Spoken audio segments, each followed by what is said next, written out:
और एक ऐसा झरना जहाँ से पानी नहीं बल्कि खून बहता है।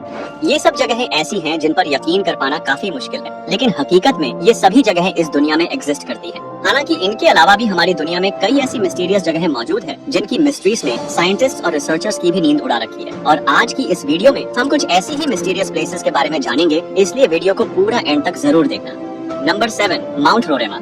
ये नजारा देखकर ऐसा लगता है जैसे पानी नहीं बल्कि बादलों के बीच में कोई आइलैंड बना हो, लेकिन हकीकत में ये वेनेजुएला में मौजूद एक पहाड़ है जिसे माउंट रोराइमा के नाम से जाना जाता है। ये पहाड़ दुनिया के सबसे अनोखे और आकर्षक नेचुरल वंडर्स में से एक है, जिसकी ऊंचाई 2810 मीटर है। दूसरे पहाड़ों के कंपैरिजन में माउंट रोरेमा का टॉप ऊपर से बिल्कुल फ्लैट है और यहाँ से एक वाटरफॉल भी निकलता है जो कि दुनिया के सबसे ऊंचे वाटरफॉल्स में से एक है।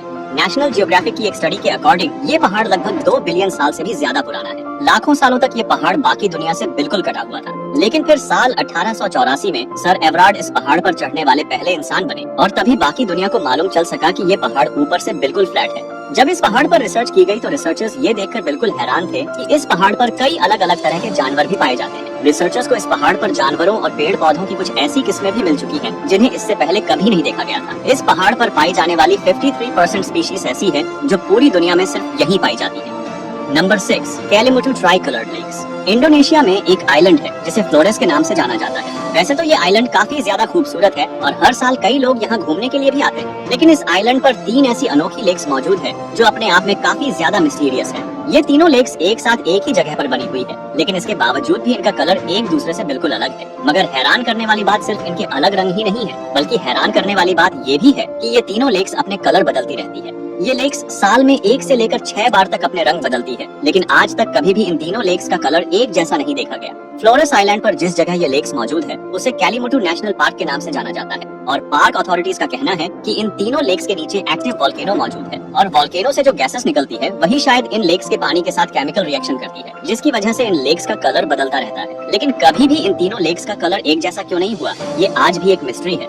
Number 5, boiling river. Amazon forest जो कि हमारी दुनिया का सबसे बड़ा जंगल है। वैसे तो ये जंगल 8 देशों में फैला हुआ है, लेकिन इसके पेरू वाले इलाके में एक ऐसी नदी मौजूद है जिसका पानी हर वक्त उबलता रहता है। इस नदी को शणै टिम्पिश्का के नाम से जाना जाता है और ये दुनिया की एकलौती बॉइलिंग रिवर है। 6.5 किलोमीटर लंबी इस रिवर के पानी का टेम्परेचर 90 से 100 डिग्री सेल्सियस तक होता है, जिसका साफ मतलब है कि अगर कोई भी जानवर या इंसान गलती से भी इस रिवर में गिर जाए तो वो जिंदा ही उबल जाएगा। इस रिवर को लंबे समय तक एक मिथ माना जाता था, लेकिन फिर पेरू के एक साइंटिस्ट आंद्रेस रूजो ने इस रिवर को ढूंढने का फैसला किया और साल 2011 में इसे अमेज़न फॉरेस्ट में ढूंढ निकाला। जब रूजो ने इस रिवर के पानी का टेम्परेचर लिया तो वो 86 डिग्री सेल्सियस था। लेकिन अब सवाल ये उठता है कि इस रिवर का पानी आखिर इतना गर्म कैसे है। तो अब एक रीजन तो ये हो सकता है कि इसके आसपास कोई एक्टिव वोल्केनो मौजूद है जिसकी वजह से ये पानी गर्म होता है। लेकिन हैरान करने वाली बात ये है कि इस रिवर के करीब 400 माइल्स की दूरी तक कोई भी एक्टिव वोल्केनो मौजूद नहीं है। अगर स्थानीय लोगों की माने तो याकुमामा नाम के एक विशाल सांप की आत्मा इस रिवर के पानी को गर्म करती है, लेकिन अगर साइंटिस्ट्स की माने तो इस रिवर का पानी फॉल्ट लाइंस यानी अर्थ की सरफेस पर जो क्रैक्स होते हैं उनके अंदर जाता है, गर्म होता है और फिर वापस सरफेस पर आ जाता है और इसी की वजह से ये पानी इतना गर्म होता है। Number 4, crooked forest. जहाँ दुनिया में लगभग सभी पेड़ जमीन से ऊपर की तरफ सीधे उगते हैं, वहीं पोलैंड देश में एक ऐसा जंगल मौजूद है जहाँ पर सभी पेड़ टेढ़े उगते हैं। इस जंगल को क्रूकेड फॉरेस्ट के नाम से जाना जाता है, जहाँ 400 से भी ज्यादा ऐसे पेड़ हैं जिनमें 90 डिग्री का एक शार्प बेंड देखने को मिलता है, लेकिन फिर अचानक से ये वापस मुड़ जाते हैं और सीधे उगने लगते हैं। और आखिर ऐसा हो कैसे सकता है? तो इन अजीब और अनोखे पेड़ों को लेकर कई थ्योरीज दी जाती हैं, जिनमें से एक थ्योरी के अकॉर्डिंग जब ये पेड़ छोटे थे तो ये भारी बर्फ के तूफान के अंदर दब गए थे, जिसकी वजह से ये ऐसे उगने लगे। वहीं दूसरी थ्योरी की माने तो इस इलाके में एक ग्रेविटेशनल पुल है, लेकिन एक और थ्योरी है जो ये कहती है कि इन्हें ऐसा उगाने के लिए इंसानों ने ही इन पेड़ों के साथ छेड़छाड़ की है, ताकि उन्हें नाव और फर्नीचर वगैरह बनाने के लिए ऐसी मुड़ी हुई लकड़ियाँ मिल पाए। और इन पेड़ों की ऐसी शेप के लिए इसी थ्योरी को ही सबसे सही एक्सप्लेनेशन माना जाता है। Number 3, the sleeping city of Kalachi. Kazakhstan में एक छोटा सा गांव है जिसका नाम है कलाची। ये गांव पहली बार सुर्खियों में तब आया जब साल 2013 में यहाँ के लोग एक अजीब सी बीमारी का शिकार होने लगे। यहाँ लोग चलते चलते या फिर कोई काम करते हुए अचानक ही सो जाते। कई लोग तो लगातार 6-6 दिनों तक सोते ही रहते और जब वो नींद से जागते तो उन्हें कुछ भी याद नहीं रहता। ये घटना सिर्फ 1 या 2 लोगों के साथ नहीं देखी गई, बल्कि समय के साथ एक बड़ी संख्या में लोग इस बीमारी का शिकार होते गए।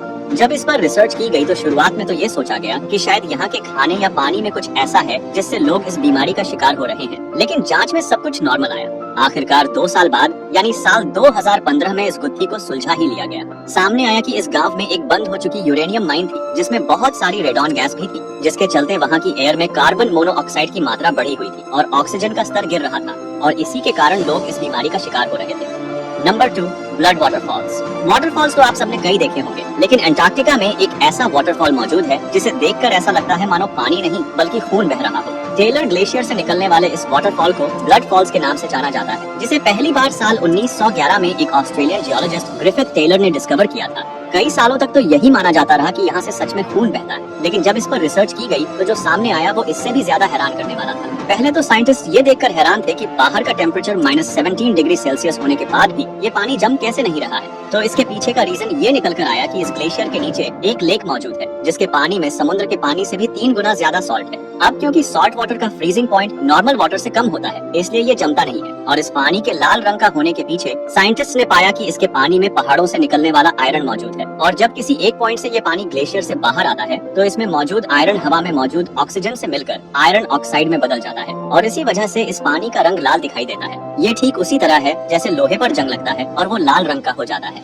नंबर 1, दरवाजा गैस क्रेटर। तुर्कमेनिस्तान के गर्म काराकोरम डेजर्ट में एक ऐसा गड्ढा मौजूद है जहां बीते 50 सालों से लगातार आग जल रही है। 100 फीट गहरे इस गड्ढे को दरवाजा गैस क्रेटर या फिर डोर टू हेल यानी नर्क का दरवाजा कहा जाता है। चाहे बारिश हो या फिर कोई तूफान ही क्यों ना आ जाए, ये आग 24 घंटे हमेशा यूं ही जलती रहती है। लेकिन अब सवाल ये उठता है कि ये आग यहाँ लगी कैसे। दरअसल साल 1971 में सोवियत जियोलॉजिस्ट का एक ग्रुप काराकोरम डेजर्ट में कच्चे तेल की खोज कर रहा था। तभी एक जगह पर खुदाई के दौरान वहाँ की जमीन ढह गई और वहाँ एक बड़ा सा गड्ढा बन गया। अचानक उस गड्ढे में से बहुत ज्यादा मात्रा में मीथेन गैस बाहर निकलने लगी। अब क्योंकि मीथेन गैस खतरनाक होती है और इसका एटमॉस्फेयर में मिलने का खतरा था, इसलिए इसे रोकने के लिए उन जियोलॉजिस्ट ने इस गड्ढे में आग लगा दी। उनका मानना था कि कुछ ही हफ्तों में ये गैस खत्म हो जाएगी और आग अपने आप बुझ जाएगी, लेकिन कुछ हफ्तों की एक्सपेक्टेड आग आज भी जल रही है।